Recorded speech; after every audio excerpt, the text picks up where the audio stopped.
Hey ladies, are you exhausted with the emotional whirlwind that you call your dating life? Do you find yourself constantly checking your phone to see if he's gonna text you back? Or maybe you're just simply tired of in every single relationship you're in, you lose yourself and you don't remember who you are. And even some of y'all are even losing your friends. Now, if you're nodding along and you're like, sis, you are speaking directly to me.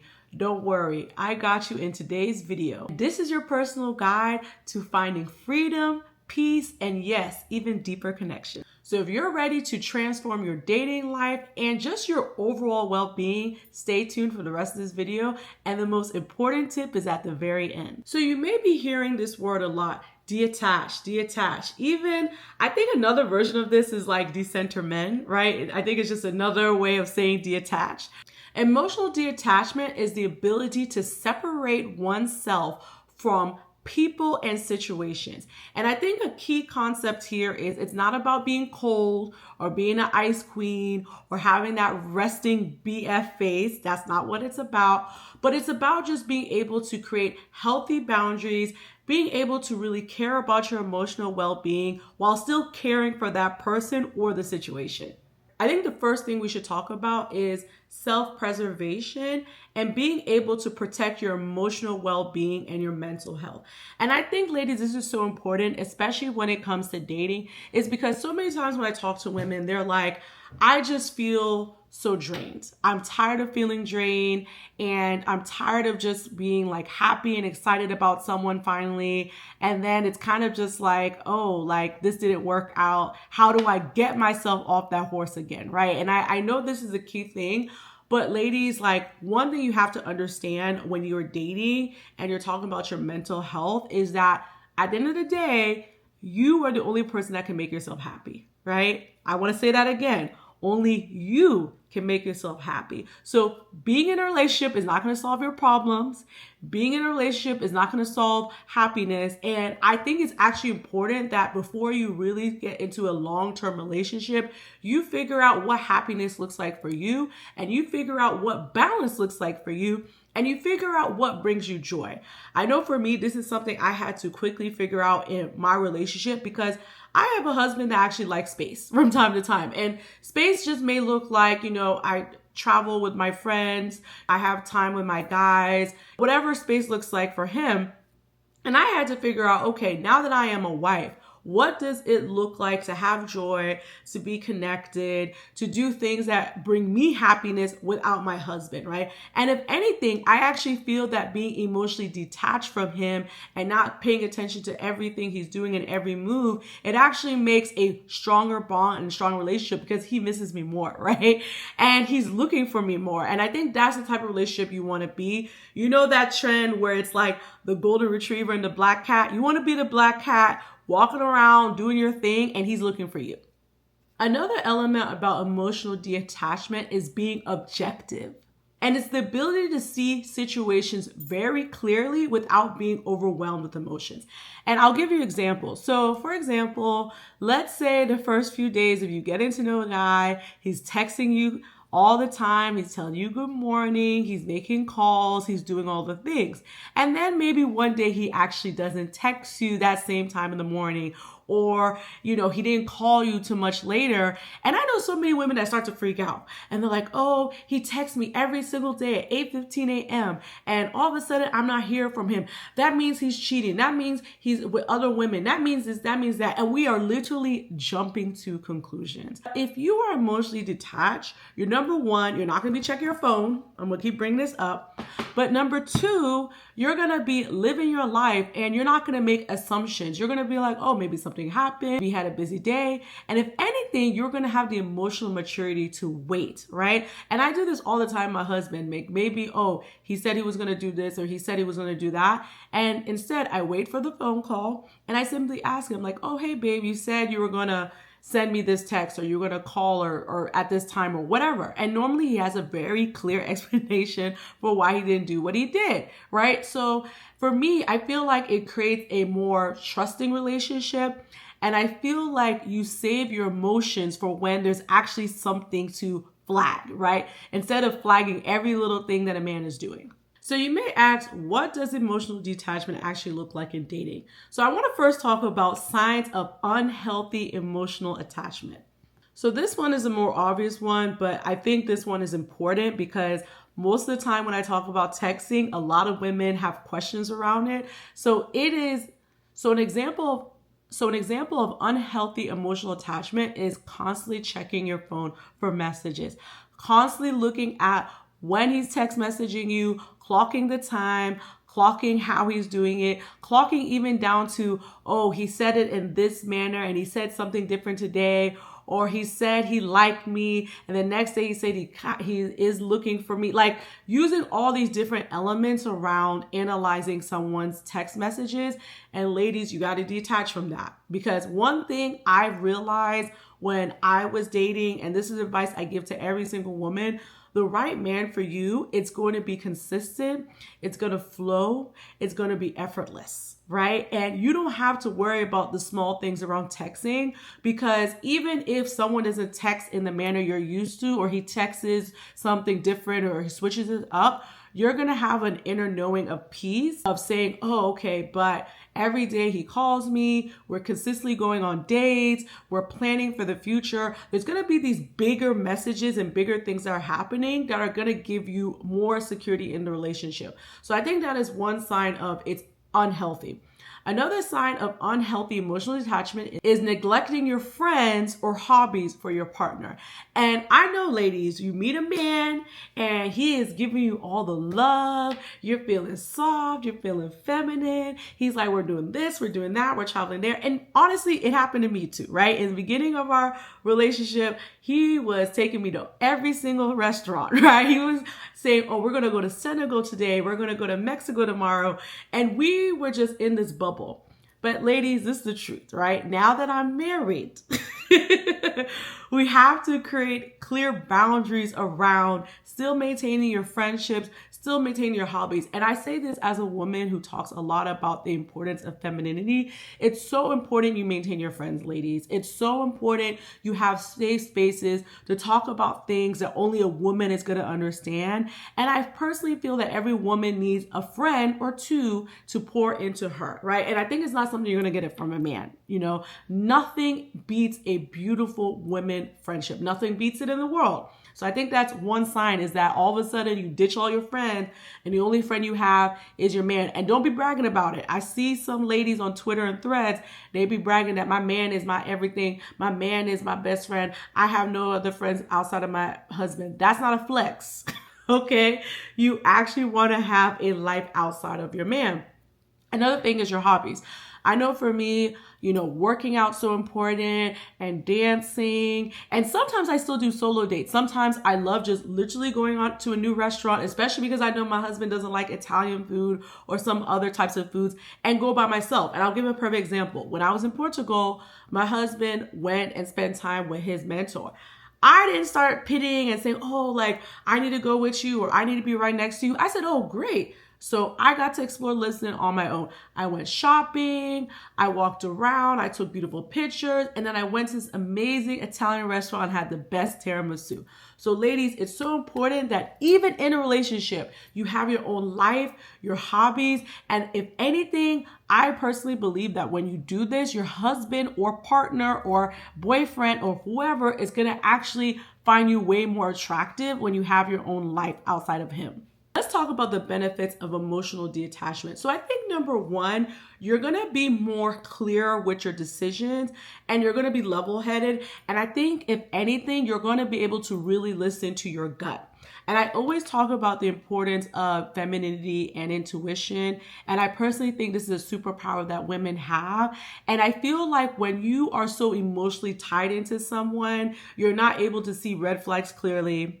Maybe your gut is telling you something's off with the person or something's off with the situation. And because you're so emotionally tied in that person, you don't see it. And I'll give a perfect example. I had a friend who I recently connected with, and she was essentially saying she broke up with this man she was with. And when she started going through all the red flags that she saw, I said, wait, you saw these red flags for months? And didn't say anything or didn't think that maybe this was time to slow down or maybe this wasn't the right relationship. And she kept going, right? And I felt like, for her, she said to herself, like, I really wanted this to work. And that is you not overriding. You're using your emotion of like, I have this feeling, or I really want this to be the one, instead of listening to your gut telling you, this is not it, sis. So I think that one of the benefits is being able to think clearly and really just listen to your gut and just know that you're moving with a different type of energy when you're connected with men. Now, the second benefit of emotional detachment is it reduces anxiety and it also increases your confidence, right? When you are not attached to the outcome and you're like, look, if it works, cool. If it doesn't work, cool, because I know there is someone out there for me, right? I know that the right person is going to be connected, and I know I deserve a loving, beautiful relationship. When all those things happen and you move like that, men feel it too. Men can feel desperation, ladies, okay? I remember, I'll never forget, there was a guy I was dating and I was so into him and I was like, oh, this is it. And he's my everything. And the whole thing scattered, okay? It ended really bad. And at the end, he was like, I just felt like you were so desperate to be married. I just felt it. And what was interesting was in my head, I was like, well, I didn't communicate that to you. I didn't communicate that I was looking for marriage or wedding with you, but he felt the energy. He felt that inner side of me screaming that, oh, you better put a ring on it. And it turned him off, And so I felt like when I now was dating my now husband, I had a different approach, right? I remember I went on the first date and I wasn't tied to the outcome. I was literally like, you know what? I get to eat at one of my favorite restaurants. I get to enjoy some company. The conversation's good. If it goes, cool. If it doesn't. And I didn't have an outcome in my head. I wasn't really clear on like what was going to be. All for me, I was just like, you know what? I just want to connect, and whatever it's supposed to be, it will be. So ladies, I feel that when you are emotionally detached from someone, you're not going to have this you're not going to have these butterflies in your stomach. You're not going to be having panic attacks. You're just going to move. You're just going to move in the world differently. And you're also going to exert that energy outside, and people are going to feel it. And if anything, it's going to attract things. When we talk about manifesting and we're talking about, abundance comes from a place of being abundant, right? So you can't be having a scarcity mindset and literally every type of man you attach to, you're like, oh, this better be it. Let it go, sis. Let it go and let it flow. And trust me, when you do that, everything's going to come back to you 10x fold. So I think another important thing around emotional detachment is let's talk about common misconceptions, because I see the girls on TikTok, I see the girls on YouTube, and I think a lot of times it's explained in this manner of like, you're going to be cold, you're going to be this ice queen, you're going to play games, you're going to be all this mysterious vixen, you're going to be all these different things. It's not about that. So I want you to drop all that, because you're still going to care about the person. You're still going to care about the situation. You shouldn't be aloof, and you shouldn't be in the business of playing games with people. I personally feel that emotional detachment is more about the inner confidence, right? And it's really about clearly communicating your boundaries and clearly communicating that I enjoy you, I enjoy your presence, but I know that you are not going to make me a different person. You're not going to make me happier. You're not going to change my life directory. I have a very clear path that I'm doing on my own, and you're just part of the journey. And that's how the energy should feel. It shouldn't feel cold. And I feel like if anything, you should be able to be vulnerable. And I think sometimes women, we're scared to be vulnerable because we're scared of where that's going to put us. So ladies, I want you to understand what the misconceptions are. It's not about being cold. It's not about playing games. It's not about being aloof. It's about being clear. And I think if anything, it's about being clear in what you're saying and communicating. And we're going to talk next about what does communicating look like when you are emotionally detached. So when you are dating or you do have a partner and you want to emotionally detach, I think there's a couple of ways you can communicate it in a way that's very clear. I think number one is communicating your boundaries and communicating what space looks like. So for example, if you know travel is important to you, if you know travel is important to you, and maybe even more so like solo travel, right? I have a couple of friends where it's very important that they solo travel 1 or 2 times a year just to connect with their inner self. Be able to communicate that, say, look, I love when we travel together and I want to be able to create new memories with you, but it's so important that I travel on my own to connect to myself, right? And this is what it looks like to me. Being able to clearly state clearly state what is important to you and what does space look like to you. I know for me, this was a big thing around the early days of me and my husband getting to know each other, because he is very clear on space, right? And he knows what space looks like. And we had to communicate and have several conversations around that. But I feel like now we're in a place where I know when he needs space, he knows when I need space, right? But again, it's an ongoing conversation, and the right person for you is going to be open to the conversation. And it's going to know that it's multiple conversations to get clear on what that looks like for them.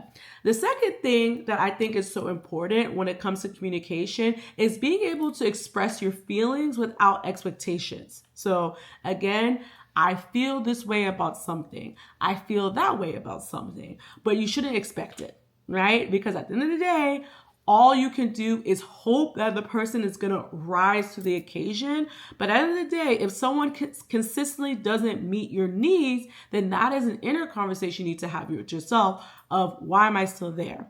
Or what am I looking for the person to do? Or am I supposed to change the person? You're not.